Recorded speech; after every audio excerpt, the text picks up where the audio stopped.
Okay, so, it's really kind of wild to think about just how much has changed in what feels like a blink of an eye since ChatGPT kind of took the world by storm. Yeah, it's only been like, what, 2 years? Yeah, about that. And I mean, seriously, the pace of AI development since then has just been absolutely mind-blowing. And, we've been really looking forward to this deep dive with, you, because you've got this really unique perspective. You really get the tech side of things, but you also bring this, kind of broader, more philosophical way of looking at it all. Well, thanks. And I think that's so important right now, especially. Yeah. Yeah, and it's been fascinating for us to kind of, follow along with your predictions and insights over the years and just see how things have, unfolded. Well, I mean, it's crazy even for those of us who've been, really deep in this space for a while. The speed at which things are moving now, it's unlike anything we've ever seen. Yeah, it feels like every few months the goalposts just completely shift. What seemed like, years away. Suddenly it's right here. It's happening. Yeah, it is. And Yeah. it's happening fast. And that's exactly what we want to dig into today with Mo Gawdat's perspective on the future of AI in the short term. I mean, our listeners, they're smart, they're engaged, they want to cut through all the noise and really understand what's most important, what's likely to have the biggest impact on our lives. So we're going to focus on this idea of a short-term dystopian impact that Gawdat predicts and, really unpack what he means by that. Right, and it's really crucial, I think, to clarify right from the start that when Gawdat talks about a dystopian future, he's not talking about like this far-off Terminator scenario or anything like that. Right, not robots taking over. Yeah, exactly. He's much more focused on the here and now and the very real challenges that we're facing right now in terms of, human values, how power is structured in our societies, and how these things are interacting with this incredibly powerful technology. Yeah, and I think that's what makes his perspective so compelling, right? It's not some, science fiction fantasy. It's grounded in what's actually happening right now. And for you listening, if you're not super deep in the technical side of AI, don't worry at all. We're going to break it all down in a way that makes sense no matter your background. Absolutely. So let's dive into the first big piece of this, just the sheer rapid advancement of AI that we've been seeing. All right. I mean, the past couple of years have just been this period of almost frantic progress, and what Gawdat calls the first inevitable is this kind of competitive pressure, this almost prisoner's dilemma situation where everyone feels like they have to constantly push forward. I can't blink. Yeah, exactly. They can't blink. They're terrified of falling behind, and this creates this dynamic where development just explodes.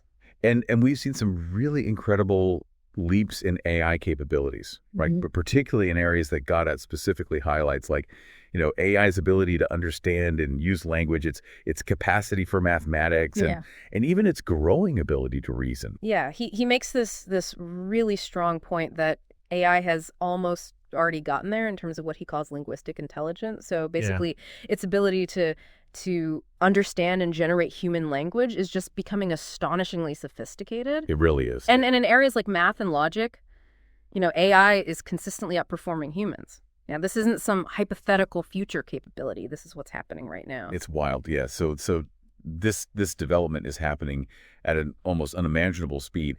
And that leads us to the core of Gawdat's concerns, right? This idea of a short-term dystopian impact. And just to be clear, he's not saying that, sentient robots are going to take over the world tomorrow, is he? No, not at all. Okay, good. His primary concern stems from his assessment of human values as they are right now and the concentration of power that we're seeing. And he uses this phrase, unelected influential powers, who are already making decisions that are going to have a profound impact on all of us. And that's really what worries him. Unelected influential powers. Okay, so let's unpack that a bit, because that sounds a little ominous for our listeners who, might not be familiar with that idea. Sure. So he's essentially talking about a situation where a very small number of people and organizations are wielding an immense amount of influence and power over the direction of these technologies and how they're being developed and deployed. And he sees this as leading to this, dystopian outcome. How so? So he paints this picture of a near future where a handful of giant tech platforms working very closely with governments are driven by this relentless pursuit of more power and more wealth. And he believes that this dynamic could lead to some pretty significant societal changes, potentially even restricting individual freedoms and shifting the way decisions are made in a way that really concentrates power at the top. And he even has this acronym to describe these changes, right? FACE, EIPA, EIPS. Yeah. I don't know if we'll have time to go through every letter today, but it sounds like it's his way of kind of summarizing these really significant shifts that he anticipates. Yeah, exactly. It's a shorthand for all the ways he sees our world potentially being disrupted. And when we talk about these unelected influential powers, it's natural to wonder who exactly he's talking about. Yeah. Who are these people? Right. So he specifically mentions figures like Sam Altman and Elon Musk as examples of individuals who hold a huge amount of influence in this space. Okay, so the very public faces of AI. Exactly. And what are his concerns about their role in this rapid push forward? Well, he points to the fact that there's a lot of talk about, safety and ethics and making sure that AI is aligned with human values. Right, responsible AI. Right. But he contrasts that with the reality of how these companies actually operate, especially publicly traded companies, which are ultimately driven by profit and increasing shareholder value. Yeah, it's that age-old tension between, the mission statement and the bottom line, right? Exactly. And he uses this very pointed analogy. He talks about, imagine a really clever PR manager who's crafting a message that's almost the exact opposite of what the company's actually focused on day to day. Well, that's a good one. Right. And it raises this really important question for you listening about accountability and whether the public narrative around AI development is actually an accurate reflection of what's driving these decisions. Right, because this isn't just some theoretical debate we're having. These advancements have the potential to impact every single aspect of our lives. Absolutely. He talks about everything from the future of jobs and the economy to how we connect with each other as human beings and even how we understand reality itself. Yeah, and his key point is that these decisions, these really massive decisions that are going to shape all of this, are no longer being made through, some kind of broad public consensus or democratic process. Yeah, it's this idea of a disconnect between power and responsibility that's really concerning. So we're seeing an incredible amount of power being concentrated in the hands of a very small number of individuals and corporations, and they're not accountable to the wider public in the same way that, elected officials are. And he's not just talking about this in some abstract way, right? He brings up some very real, very sobering examples, like the use of targeted drone assassinations, which he mentions in the context of what he calls the 2024 wars. Yeah. And these kinds of technologies, which are increasingly powered by AI, they raise some very serious questions about who has the authority to use them and under what circumstances, especially when you consider that these capabilities aren't limited to governments anymore. Right. So for you listening, think about this, the very nature of democracy and how power is distributed in a world that's increasingly shaped by AI. This is something we really need to grapple with now. Absolutely. And there's this common argument that's made in favor of this rapid public iteration of AI. It's sometimes called the steel man argument. And the idea is that if we don't push these technologies out into the open as quickly as possible, then more malicious actors might get a significant lead that we can't overcome. Right. The fear is that if the responsible developers hold back, then the bad guys will end up with the most advanced AI. Yeah, exactly. And so how does Gawdat respond to that? Well, he draws a parallel to the nuclear arms race. Okay. The logic of being the first to develop a nuclear weapon didn't prevent other countries from developing their own. In fact, it arguably led to a much more dangerous world. With more nuclear weapons. Exactly, with more nuclear weapons. And he also uses the example of DeepSeek, which is a Chinese AI company, to illustrate how even with sanctions and restrictions aimed at hindering technological progress, necessity and determination can drive independent innovation. That's a really good point. I mean, trying to completely contain a technology like this, it just seems like an impossible task. It really does. And he has this really striking and maybe even controversial analogy about just releasing powerful AI into the public without really understanding its full potential. What was that? He compares it to testing the Trinity, the first nuclear weapon in the middle of Manhattan, as a way of critiquing this idea that we can just release these incredibly powerful and unpredictable technologies into the world without a much deeper understanding and much more robust safety measures in place. Yeah, that's a very vivid image. And it really drives home the magnitude of the risks we're talking about here. It does. And his point is that widespread access to this kind of advanced AI is probably inevitable, no matter who gets there first. Yeah, that's a key takeaway. Even if a country like the United States were to achieve, a big early lead, Gawdat argues that this concentration of power could end up being harmful even to its own citizens because the focus would become so narrow, so fixated on maximizing power and wealth for a select few.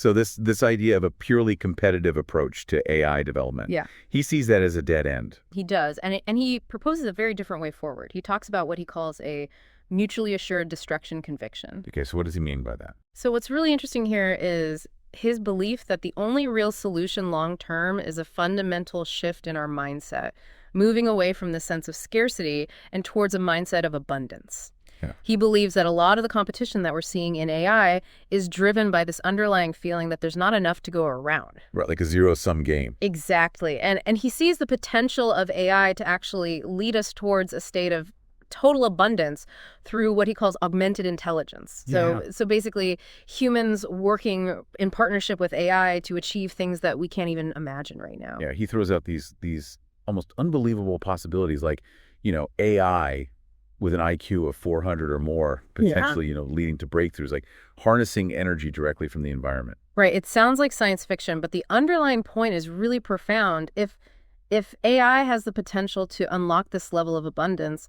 why are we so focused on competing with each other? Yeah, it seems like we're kind of missing the bigger picture. We are. And of course, the big question that comes up for a lot of people is the issue of global cooperation, especially with a major player like China. Is it realistic to expect that kind of collaboration in the current geopolitical climate? Yeah, I mean, that's the hurdle that most people see, given all the tensions on the world stage. Yeah. How does Gawdat address that?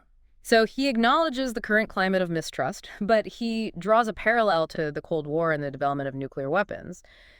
Even with all the suspicion and ideological differences, there was this recognition that nuclear war would be catastrophic for everyone, and that led to, a kind of understanding around avoiding mutual destruction. So he sees a similar possibility with AI. He does, and what's interesting is he's actually advocating for speeding up AI development, Right. but within a framework of global collaboration aimed at shared prosperity, not dominance. So instead of a race to the top, it's more like a journey that we're all taking together. Okay, so the problem isn't the technology itself. It's this lack of trust and this scarcity mindset that's driving competition. Mm-hmm. Exactly. And he really hammers home this point about the need for a shift to an abundance-based worldview. So what would that look like in practice? So he talks about AI having the potential to create a world where there's widespread abundance and everyone has access to the knowledge and resources they need. That sounds pretty utopian. It does, but the challenge, of course, is transitioning from our current economic paradigms, which are so focused on accumulating wealth and beating the competition. Right, we're so conditioned to think in terms of winners and losers. We are, and Gawdat even offers this really interesting perspective on the motivations of the people who are at the forefront of AI development. He suggests that maybe ego, the desire to be the one who makes the big breakthrough, might be an even stronger driving force than just pure financial greed. That's an interesting point. He uses the historical example of figures like the King or Queen of England to illustrate this idea that beyond a certain point, accumulating more and more wealth doesn't actually lead to a better or more fulfilling life. So it's not really about the money, it's about something else. Right. And this leads us to the very real concerns about extreme wealth concentration in a future that's heavily influenced by AI. Right. This is a big one for our listeners to think about. If AI drives this massive wealth concentration, it could actually make money meaningless for most people. I mean, we're already hearing projections about the world's first trillionaire. Yeah, and what's really mind-blowing is to think about the impact on pricing and wealth distribution. Gawdat raises this possibility of a future where a tiny percentage of the population holds almost all the wealth while everyone else has very little. That sounds pretty bleak.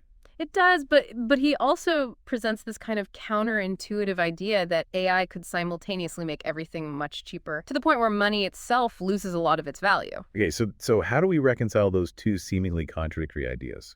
It's definitely a paradox, but I think the way to understand it is that while the lives of the ultra-wealthy might become increasingly detached from the reality that most people experience, AI could actually level the playing field at the bottom end, providing a decent standard of living for everyone, but making everyone appear poor relative to the hyper-rich. So it's not so much that everyone will be poor in the traditional sense, is that the gap between the very top and everyone else will become so vast that it'll be like a completely different reality. Exactly. That's a really helpful way to frame it. Now let's talk about the democratization of power. There's this optimistic view that AI could actually empower individuals by giving them greater access to information and capabilities. Right, and that's a certainly possibility, but Gawdat also raises a really important counterpoint, the risk that this empowerment at the individual level could lead to a backlash from those who hold the most power, a kind of clamp down to maintain control. So the more people are empowered, the more those at the top might try to restrict that power. Yeah, and he uses that example of targeted drone assassinations again to illustrate this tension. Right. This idea that both governments and non-state actors could use AI to silence dissent or eliminate threats to their power. It's a pretty chilling thought. It is, and it really highlights the urgent need to figure out how to govern these technologies responsibly and collectively. So how do we do that? Well, Gawdat proposes the creation of a multilateral organization, kind of like a UN or NATO, but specifically focused on AI. Okay. And he sees the US and China as playing key roles in this organization. So those two superpowers working together. Exactly. And the idea is to foster open collaboration, transparency, and development, and a unified approach to tackling global challenges and preventing the misuse of AI. So instead of competing, it's more about working together to make sure this technology benefits everyone. Precisely. And he points out this really interesting fact that a large percentage of the top AI researchers in the US are actually of Chinese origin. Yeah, so there's already this connections, interdependence within the field. And his argument is that in a cooperative framework, these individuals could be incredible assets to humanity as a whole. Instead of being seen as potential threats or, spies or whatever. Exactly. And he reiterates this really crucial point that in a world where we already have the capability for widespread destruction through other means like nuclear weapons, the pursuit of absolute dominance in AI is not only incredibly risky, but ultimately pointless. So it's like everyone loses in that scenario. Exactly. And his final point really gets to the heart of our current economic model. He argues that this system, which is based on this constant need to accumulate more and more wealth, might just not be sustainable in a future where AI is capable of doing a lot of the jobs that humans currently do. Right, because if AI can automate so many tasks, what happens to all the people who rely on those jobs for their livelihoods? Exactly. And he even mentions this phenomenon of some billionaires trying to prepare for some kind of catastrophic future by building bunkers and buying private jets, these expensive go-backs. But he's very skeptical about whether that kind of individualistic approach will actually work. Yeah, it seems like a pretty flimsy safety net if things really hit the fan. It does. And his message is that we need to focus on preventing those catastrophic scenarios in the first place, rather than trying to escape them after they've happened. And that brings us back to this idea of a fundamental shift in mindset, right? Yeah, moving away from this endless pursuit of wealth as the primary measure of human worth. So to kind of sum up our deep dive today, we've explored just how rapidly AI has advanced since the arrival of ChatGPT, and we've delved into Gawdat's perspective on the potential for near-term dystopian impact and how that's largely driven by human values and the concentration of power that exists right now. And we've talked about this tension between the potential for AI to democratize power and the risk of increased centralized control and the limitations and dangers of a purely competitive approach to AI development and the urgent need to move towards a more collaborative and abundance-based way of thinking.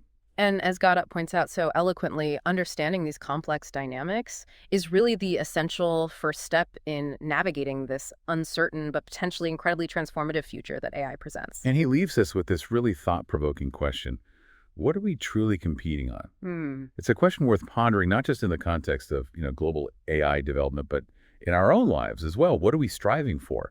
What are we measuring our success against? It really challenges us to think deeply about what truly matters in a world where our traditional ideas about power and wealth might become less and less relevant in the face of radical technological abundance. So for you listening, take that question with you and let it guide your thinking as we continue to explore this uncharted territory together. Absolutely. Thanks for joining us for this deep dive, and we'll see you next time.